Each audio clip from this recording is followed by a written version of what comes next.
Bonjour à tous, dans cette vidéo, vous allez voir la correction de l'activité 2 du chapitre 7, qui traitait des isotopes et de la datation d'une vieille épave de navire. Première chose, on vous demandait, à l'aide du document 1, de trouver les différences et les points communs entre les isotopes de l'hydrogène. Donc je vous montre ici le document 1. Vous avez 3 isotopes de l'élément hydrogène. Alors si on regarde déjà leurs points communs, ils ont tous le même nombre de protons, hein. Le proton, c'est ce qui est en rouge, donc ils ont tous un proton, soit l'hydrogène 1, l'hydrogène 2 ou l'hydrogène 3. C'est aussi le même élément chimique. Ce sont tous les trois des hydrogènes, hein, avec le H de l'élément hydrogène.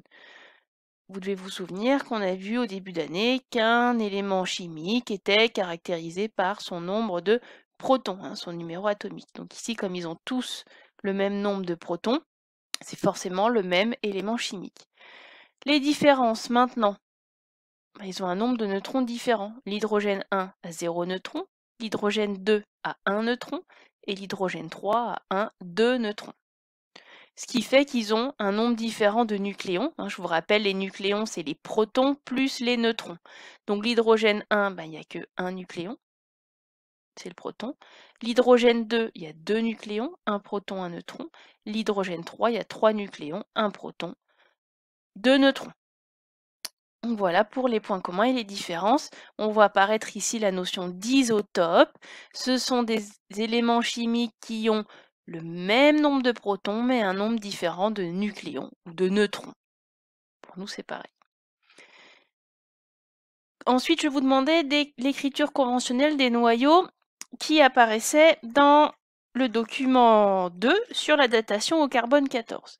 Alors, on avait du carbone 12, donc je vous rappelle ce qu'est l'écriture conventionnelle. C'est le symbole de l'atome, avec en bas à gauche son nombre de protons et en haut à gauche son nombre de nucléons. Donc le carbone 12, comme le carbone a 6 protons, c'est C612. Le carbone 13, on a toujours C, toujours 6 parce qu'il n'y a pas de changement sur le nombre de protons, mais il y a 13 nucléons.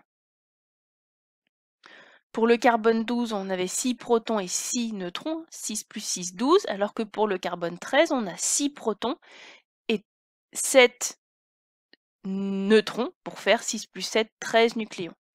Le carbone 14, pareil, C, parce que c'est le carbone, 6 protons, mais cette fois-ci 14 nucléons, donc 6 protons et 8 neutrons. Puis on avait aussi l'azote, donc l'azote 14, c'est de l'azote, donc le symbole c'est N, l'azote a toujours 7 protons et 14 ici, donc 14 nucléons, ça veut dire 7 plus 7 neutrons donne 14, donc il y a 7 protons et 7 neutrons. Voilà pour l'écriture conventionnelle des noyaux qui sont utilisés pour faire de la datation au carbone 14.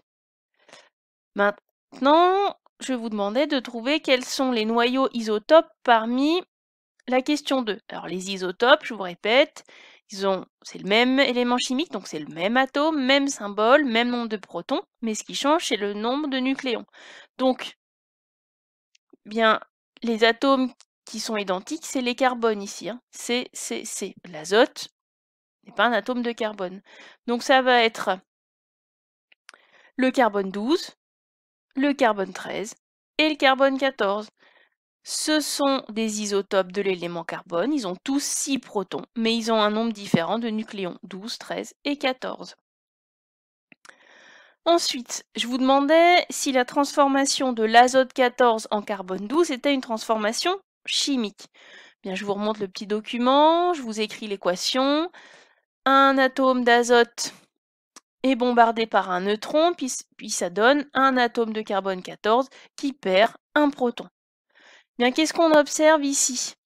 On observe qu'on a une modification des atomes. L'atome d'azote devient l'atome de carbone. Donc, on ne conserve pas les atomes. Donc, c'est une transformation nucléaire, hein.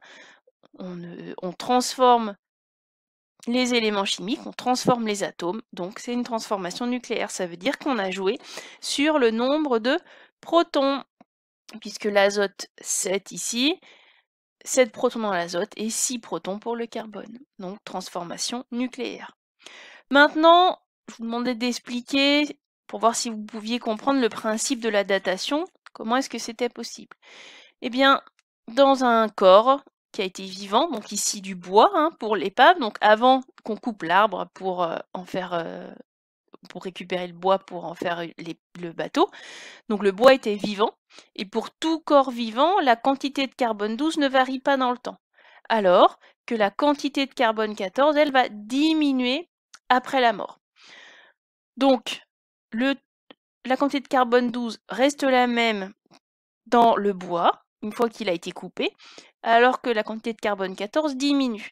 Ce qui veut dire que le rapport la quantité de carbone 14 sur la quantité de carbone 12 va varier dans le temps, et c'est ce qui va permettre de dater l'objet, puisqu'on a réalisé des échelles de rapport carbone 12, carbone 14. On a des graphes qui permettent de remonter à la date où en fait l'arbre a été coupé. Pas exactement au moment où le bateau a été construit, mais l'arbre a été coupé. Donc voilà comment on peut faire la datation au carbone 14. Si vous continuez en première générale l'année prochaine, vous allez travailler sur la datation. C'est pour ça que je vous en parlais un peu dans la question. Et puis les transformations nucléaires, vous les reverrez également en terminale STI. Donc que vous fassiez une première générale ou que vous visiez la filière STI, STL ou ST2S, vous travaillerez sur les transformations nucléaires.